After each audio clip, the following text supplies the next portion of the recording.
Happy Sunday. I haven't recorded for probably over a week. But one of my students always tells me to um, make this more weekly and to be more regular about it, so I'm gonna try.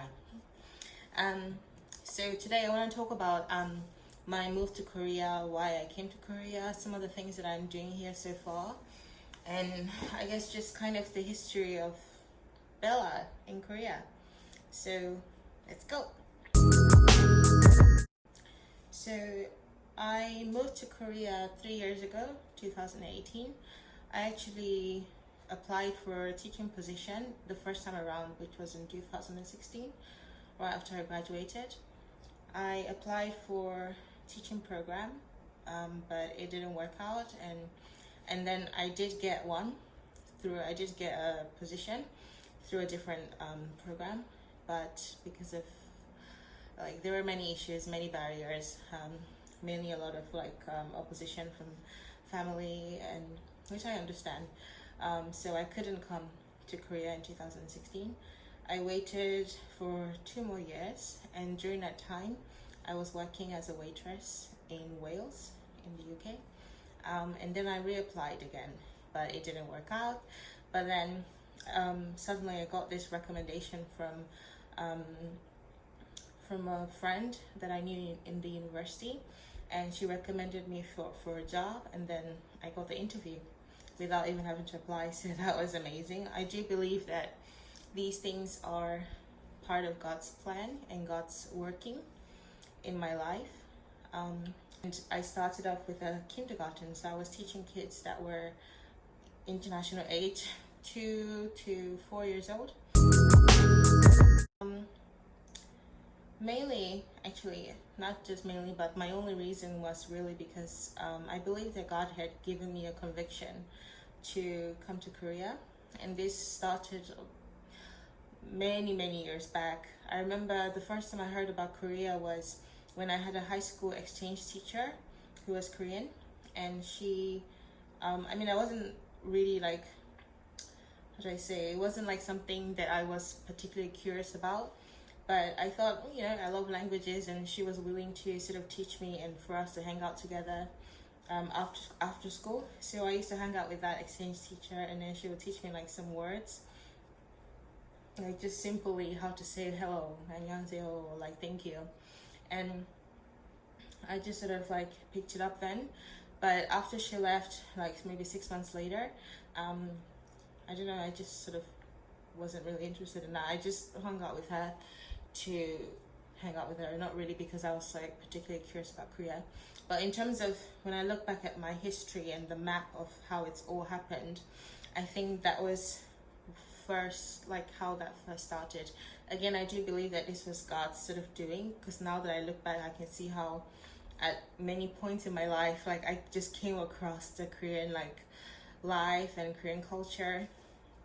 A second time, I was in Trafalgar Square in London. I don't know if you guys know it, really popular landmark. But I was in Trafalgar Square in London, and I was just sort of walking around London because I really loved walking around London at the time. I think I was maybe 16, yeah, and I saw this group of students singing outside and singing beautiful worship songs. I had no idea what they were saying. I didn't even realize it was Korean until one of them approached me, and then a couple of them just came after, and they were talking to me about how they have this big heart for England, and they want to share faith, the Christian faith with them. And they told me they're from Korea. They gave me some Korean oh my god, what is it called, souvenirs. My English, Korean souvenirs. And the third time was in university. I think this is when it really started.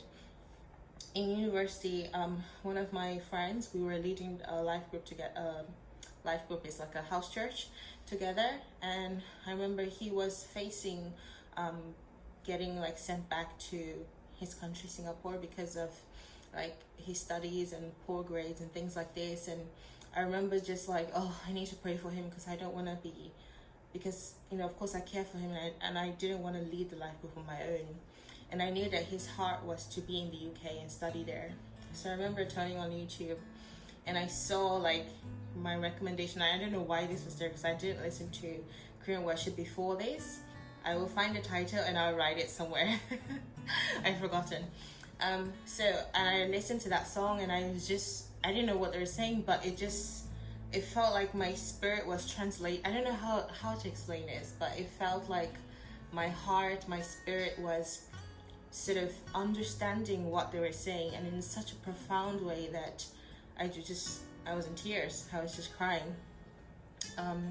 From then on, I started to listen to more of the worship songs, and I started to really fall in love with the language. It's such a beautiful language.